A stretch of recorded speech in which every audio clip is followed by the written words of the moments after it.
तर मित्रांनो, आपल्याला माहिती आहे की सध्या म्हाडाच्या पुणे मंडळाची आणि मुंबई मंडळाची लॉटरी सध्या सुरू आहे. त्यासाठी ऑनलाईन अर्ज करण्याची प्रक्रिया सध्या सुरू आहे. परंतु जी काही पुणे मंडळाकडून प्रथम येणाऱ्यास प्रथम प्राधान्य ही योजना जाहीर केली होती, त्या योजनेला आपण पाहिलेले की कुठेतरी मुदतवाढ देण्यात आलेली आहे किंवा ती लॉटरी कुठेतरी पोस्टपोन करण्यात आलेली आहे. आणि या संदर्भात जे काही नोटिफिकेशन मित्रांनो आजच्या वेगवेगळ्या वृत्तपत्रामध्ये प्रसिद्ध झालेलं आहे. आणि म्हणून जे अर्जदार पुण्याच्या प्रथम येणाऱ्यास प्रथम प्राधान्य या योजनेकडे डोळे लावून बसले होते किंवा वाट बघत होते, आता त्यांना अजून काही काळ ताटकळत थांबावं लागू शकतं किंवा त्यांना अजून काही काळ वेट अँड वॉच या भूमिकेमध्ये राहावं लागू शकतं. आता इथे कारण काय दिली मित्रांनो? कारण बघितलं आपण तर महत्वाचं आहे की ज्या काही विधान परिषदेच्या स्थानिक स्वराज्य संस्थेच्या निवडणूक आहेत, त्या निवडणुकीच्या निमित्ताने आचारसंहिता लागू करण्यात आलेली आहे. आणि त्याच्यामुळे कुठेतरी ही जी काही प्रथम येणाऱ्यास प्रथम प्राधान्य ही योजना पुढे ढकलण्यात आल्याचं सांगण्यात आलेलं आहे.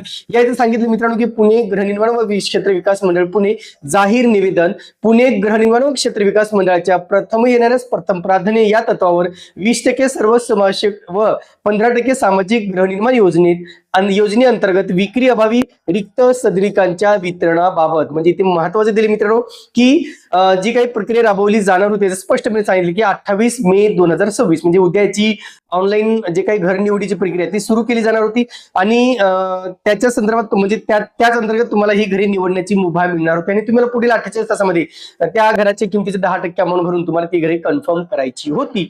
पण इथे काय दिलेलं आहे की पुणे व पिंपरी चिंचवड महानगरपालिका व पीएमआरडीए क्षेत्रातील 20% सर्व समावेशी व 15% सामाजिक गृहनिर्माण योजनेअंतर्गत विक्री अभावी रिक्त असलेल्या सदनिकांची वितरणाची प्रक्रिया ही दिनांक 28 मे 2026 रोजी दुपारी 2:30 वाजता नियोजित होती. तथापि राज्यामध्ये व पुणे जिल्ह्यात राज्य निवडणूक आयोगाद्वारे विधान परिषद स्थानिक स्वराज्य संस्था निवडणुकीनिमित्ताने आदर्श आचारसंहिता लागू करण्यात आलेली आहे. त्या अनुषंगाने नोंदणीकृत अर्जदार तसेच इच्छुक नागरिक यांना सूचित करण्यात येते की प्रथम येण्यास प्रथम प्राधान्य या तत्वावर सोडतीद्वारे वितरण प्रक्रिया नियोजित असून तुर्तास पुढे ढकलण्यात येत आहे. बघा, ही नियोजित आहे, ही होणारच आहे, फक्त काही काळासाठी पुढे ढकलण्यात आलेली आहे. सदर वितरण प्रक्रियेचा सुधारित कार्यक्रम मंडळाद्वारे यथावकाश जाहीर करण्यात येईल व याची कृपया नोंद घ्यावी. आता याचे जे काही नवीन शेड्यूल आहे मित्रांनो ते जाहीर करण्यात येईल आणि नंतर तुम्ही यासाठी ऑनलाईन अर्ज करून पुढील प्रक्रिया करू शकता किंवा ज्याने ऑनलाईन अर्ज केले असतील त्यांना घर निवडण्याची प्रक्रिया नक्कीच मिळणार आहे. पण दुसरी एक महत्वाची बाब आहे मित्रांनो, आता ज्या अर्थी राज्यामध्ये आणि पुणे जिल्ह्यामध्ये विधान परिषद निवडणुका असतील आणि जर राज्यामध्ये जर विधान परिषद निवडणुका असतील आणि याच्यामध्ये जर ही लॉटरी पोस्टपोन होत असेल तर मग अनेकांच्या मनात हा प्रश्न आहे की जी काही पुण्याची ताटवड येथील जे काही 950 950 घरांची योजना सुरू आहे त्याचं काय, किंवा जी काही मुंबईची 2640 घरांची लॉटरी सुरू आहे त्याचं काय, असाही प्रश्न तुम्हाला नक्कीच पडू शकतो मित्रांनो. आता इथे मुंबईची जे काही ऑनलाईन अर्जाची प्रक्रिया आहे ती उद्या अर्थात 28 मे 2026 पर्यंत तुम्हाला ती पूर्ण करायची आहे आणि 29 मे पर्यंत तुम्हाला ऑनलाईन अर्ज करायचे आहेत रात्रीपर्यंत. मग आता इथे जी काही मुंबईची लॉटरी त्याला याचा फटका बसेल का? तर इथे बघा मित्रांनो, मुंबईला फटका बसण्याचे काही चान्सेस नाहीत, कारण ह्याच्या लॉटरीची डेटच अजून जाहीर नाहीये. बघा, तुम्ही ऑनलाईन अर्ज भरू शकता, या आचारसंहितेच्या काळामध्ये ऑनलाईन अर्जाची प्रक्रिया तुम्ही काढू शकता, फक्त सोडच जाहीर करता येत नाही किंवा निकाल जाहीर करता येत नाही. आणि त्याच्यामुळं मुंबईच्या लॉटरीची डेट किंवा तारीख अद्यापही निश्चित नाही, म्हणजे सोडतीची तारीख अद्याप तरी निश्चित करण्यात आलेली नसल्यामुळं मला कदाचित वाटतं की हे निवडणुकीच्या आचारसंहितेमुळेच ही कदाचित तारीख तिथे डिस्प्ले केली नसेल किंवा ठरवली नसेल. जसे विधान परिषद निवडणुका होतील त्यानंतरच ही लॉटरी होऊ शकते अशी कुठेतरी शक्यता वर्तवली जात आहे. आणि त्याच्यामुळे ज्यांनी मुंबई लॉटरीसाठी ऑनलाईन अर्ज केले असतील, ज्यांनी पेमेंट केलं असेल त्यांना आता अजून काही काळ मुंबई लॉटरीच्या निकालासाठी अजून काही काळ थांबावं लागू शकतं. दुसरे काय की जे काही तातवडे पुण्यातील प्रकल्प आहे ते तातवडे या ठिकाणी 792 घरांची लॉटरी सुरू आहे आणि या 792 घरांना सुद्धा कुठे मुदतवाढ मिळेल का किंवा ही सुद्धा लॉटरी पुढे जाईल का अशी अनेकांना शंका आहे मित्रांनो.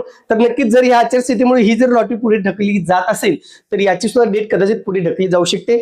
जर या सगळ्या नियोजित वेळेनुसार जर घटना घडल्या असत्या तर हे कदाचित ही वेळ आली नसती, परंतु आता मात्र तातवडीच्या 792 घरांची सुद्धा लॉटरी कुठेतरी पुढे ढकलली जाईल अशी भीती व्यक्त केली जात आहे. दुसरे काय की जे काही तातवडे पुण्यातील प्रकल्प आहेत जिथे 2 BHK आणि 1 BHK चे घरे उपलब्ध केलेले आहेत तेथील प्रकल्पाची सुद्धा जे काही अंतिम तारीख आहे ती आता 30 तारीख जवळ आलेली आहे आणि 30 मे पर्यंत तुम्हाला ऑनलाईन अर्ज करायचे आहेत. त्याचे जे काही शेड्यूल आहे मित्रांनो, जे काही तारीख आहे ठरलेली त्या अनुषंगाने या तारखेला ही सोडत होईल किंवा नाही सांगता येत नाही.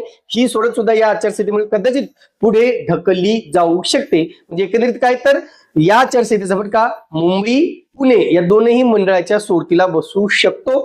फक्त एवढंच आहे की अद्याप मुंबईची तारीख जाहीर न केल्याने अनेकांचे डोळे या तारखेकडे लागलेले आहेत आणि आता ही जोपर्यंत निवडणूक होणार नाही किंवा आचारसंहिता संपणार नाही तोपर्यंत त्याची लॉटरीची तारीख जाहीर होईल असं आपण ठामपणे सांगू शकत नाही. आणि म्हणून एकंदरीत जे कोणी अर्जदार मुंबईच्या लॉटरीसाठी अर्ज करतायत, पुण्याच्या लॉटरीसाठी अर्ज करतायत, फर्स्ट कम साठी अर्ज करतायत, या तीनही लॉटरीचे तुम्हाला काही काळ प्रतीक्षा करावी लागणार आहे. तर महत्वाचा प्रश्न आहे मित्रांनो की हे जे काही शेड्यूल ठरवले जातात किंवा शासनाकडून जे काही कार्यक्रम ठरवले जातात ते थोडं विचार करूनच ठरवायला पाहिजे होते, जेणेकरून लोकांची जे काही अपेक्षा असते की आपल्याला घर मिळेल ती अपेक्षा कुठेतरी फोल ठरते, मग ते नाराज होतात आणि मग ते कुठेतरी दुसरा पर्याय शोधण्याच्या मागे लागतात. असं संधी म्हाडाने द्यायला नाही पाहिजे. जी तारीख ठरवली, ज्या तारखेला सोडत ठरवलेली आहे त्याच तारखेला घ्यायला पाहिजे. ह्याच्याच पूर्वी सुद्धा मुंबईची लॉटरी ज्याला मुदतवाढ देण्यात आलेली आहे, पुण्याच्या फर्स्ट कम साठी मुदतवाढ देण्यात आलेली आहे आणि आता ताठवडेसाठी मुदतवाढ देण्यात येणार आहे असे कुठेतरी आमच्या कानावर आलेलं आहे. आणि म्हणून आता या तीनही सुट्टे जर मुदतवाढ मिळाली तर मग मात्र लोकांना म्हणजे असं वाटतं की कशाला मग फॉर्म भरायचा, इतका जर वेळ घेत असतील, आमचे पैसे अडकून पडत असतील तर मग आम्ही का फॉर्म भरावा असे अनेक जण आपल्याला सांगत आहेत. एकंदरीत काही का असताना पण ज्या काही लॉटरीज ठरवल्या जातात, जे काही शेड्यूल ठरवलं जातं म्हाडाकडून त्याप्रमाणेच ते फॉलो करणं गरजेचं आहे, जेणेकरून ज्या लोकांचा अद्यापही म्हाडावर विश्वास आहे त्या लोकांचा विश्वास तो ठाम राहू शकतो. तुर्तास मित्रांनो इथे थांबतो. पुन्हा भेटूया एका नवीन व्हिडिओसह. तोपर्यंत आपली रजा घेतो. धन्यवाद.